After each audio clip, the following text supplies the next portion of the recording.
yang saya hormati seluruh Bapak Kiai utawi Kiai, segenap Ustaz dan takmir masjid se-Desa Siman yang saya hormati.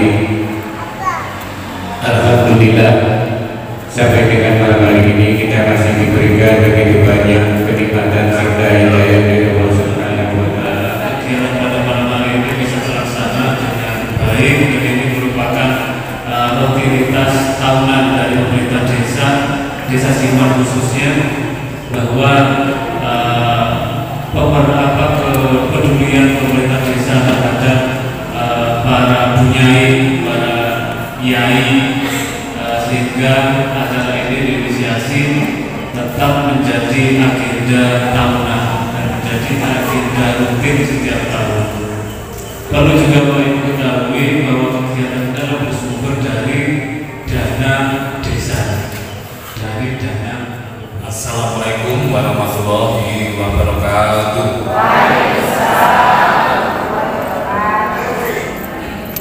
Teman-teman yang saya hormati, Bapak Camat Marto yang mewakili, Bapak Kades, Bapak pendamping desa, Bapak Ketua BPD, dan rekan saya, Babinsa Desa Siman, dan singkatnya seluruh hadirin yang hadir pada malam hari ini. Mungkin sedikit menambahkan saja, karena tadi dari Pak Husen sudah sangat lengkap ya. Nanti kalau ke lapangan juga jenengan pasti ngantuk. Kaitannya dengan saat ini maraknya petasan atau mercon lah ya. Mungkin ya dari kita kepolisian untuk menghimbau, dalam artian untuk mengendalikan atau mengawasi dari putra putri jenengan yang memainkan petasan, karena hal tersebut berbahaya dan sudah banyak kejadian-kejadian yang terakhir ada di tempat kita, yaitu di Purwasri, Kabupaten Kediri. Itu setiap tahunnya selalu ada kejadian-kejadian yang sifatnya itu merugikan.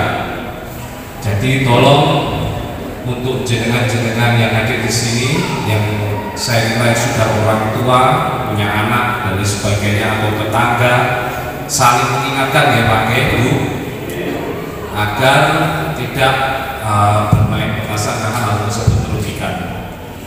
Yang kedua, tentang adanya kegiatan arus mudik dan lain sebagainya. Mobilnya panjenengan sedanten temiki ajeng mudik dan lain sebagainya, diperhatikan keamanan rumah ya. Dalam artian untuk tetap diwaspadai keamanan rumah, mulai dari hal-hal yang sifatnya berharga, karena memang di Kabupaten Kediri alhamdulillahnya termasuk aman, tapi tidak menutup kemungkinan hal tersebut bisa terjadi Pak. Terus tetap untuk antisipasi jangan meninggalkan barang-barang yang sifatnya berharga di dalam rumah. Dan kemudian saya tambahi sedikit, mungkin dari aksi-aksi kejahatan tersebut yang sering terjadi, kalau ketika seorang pelaku kejahatan itu memasuki rumah, itu yang paling pertama dijujuk lah kasarannya itu lemari, bawa kasur, terus juga ya tempat-tempat yang laci dari sebagainya. Jadi dengan pengalaman tersebut mungkin untuk jenengan masukkan untuk bisa menyimpan barang-barang berharga yang lebih aman. Entah jenengan salah budi lah intinya, jenengan akan menilai sendiri mungkin yang aman itu terbukti. Terus yang terakhir mungkin tentang yang kaitannya dengan tema malam ini, yaitu narkoba. Tentang narkoba itu semuanya terjadi itu dari ya pola lingkungan, pergaulan, dan juga kebanyakan karena kedekatan anak-anak ini di rumah itu tidak terbentuk. Jadi anak-anak saat ini Pak tidak bisa istilahnya diarahkan seperti mungkin zamannya jenengan rumiyin. Dados dengan larangan yang sifatnya tanpa keterangan. Contoh, gue gak mulai ini loh, cukup di situ saja. Mungkin dulu bisa kita itu patuh Pak, tapi sekarang ini itu gak bisa.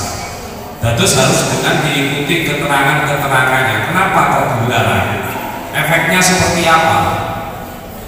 Karena hal tersebut itu sangat banyak.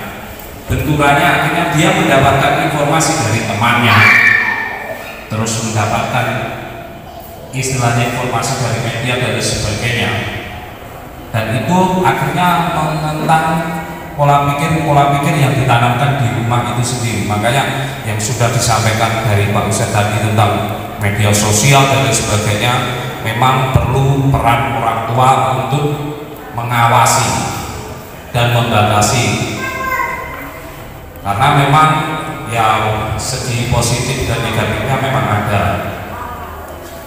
Dan untuk yang narkoba sendiri, kenapa kok ibaratnya itu sangat dilarang? Jadi saya mungkin memberikan keterangan sedikit saja, karena mungkin saya juga lama di bidang narkoba. Jadi sifat dari narkoba sendiri, apalagi yang namanya sabu, nah kita contohkan, itu dia itu bisa memicu hormon bahagia. Hormon bahagia itu seperti apa? Contoh dengan mungkin waktu pacaran, wah jadi seneng-senengnya ngoten niku, ngantuk di WA atau di telepon atau di kode, ngoten niku pun boten rasa kesel dan sebagainya, gocengan dan pundi mawon, ngoten niku hormon bahagia Pak, yang diproduksi alami oleh tubuh itu kisaran 7-12%. Itu alaminya seperti itu. Nopo jenengan pas langsung rezeki sing wah ngoten niku, itu hormon bahagia itu muncul itu sekitar persentasenya seperti itu tadi. Tapi dengan sabu ataupun zat adiktif lainnya itu sendiri, itu bisa dimunculkan sekurang-kurangnya antara 300 sampai 800%, dan itu nggak akan bisa didapatkan secara alami. Terus kenapa kok yang sudah ketergantungan itu susah untuk berhenti? Jadi karena dia sudah merasa pernah kebahagiaan itu sebegitu besarnya, dan itu tidak bisa didapatkan dari yang sifatnya alami. Terus menika kita himbau sedanten mawon Pak, karena itu butuh juga dari peran jenengan sedanten kepada anak, terutama remaja yang saat ini banyak terlibat tentang narkoba itu di umur kisaran SMP. Saat ini sudah sangat memprihatinkan. Itu bahkan kemarin di Ngancam itu anak kelas 2 SMP itu pengedar. Makanya itu untuk jenengan sedanten ini, ketika melihat ataupun merasakan bahwa anak jenengan juga ada perilaku yang mengarah hal-hal yang tidak benar, betul sungkan untuk nembusi ke desa. Nanti biar saya dihubungkan oleh desa, kita bina, karena di situ ada langkah-langkah untuk hal-hal tersebut, daripada harus berbenturan dengan hukum terlebih dahulu. Terus itu saged dados upaya pencegahan. Terus betul ketinggalan jenengan barang artian bersih di kamarnya gone, loh kok nemu obat apa ini dan sebagainya. Terus perilaku anak kula kok itu fisiknya juga berubah. Sebelum hal-hal itu terlambat sifatnya, jenengan mangke saged ke desa, atau istilahnya nanti bisa menghubungi Ulun Piyambak untuk Desa Siman. Seperti itu harus lebih nanti Mas Desa Siman. Musyawarah mangke kita ada tahap untuk bisa menolong ataupun untuk mengantisipasi hal-hal sifatnya itu ketergantungan ataupun katakanlah hal yang sifatnya lebih parah lagi lah untuk yoga-yoga dan lain sebagainya.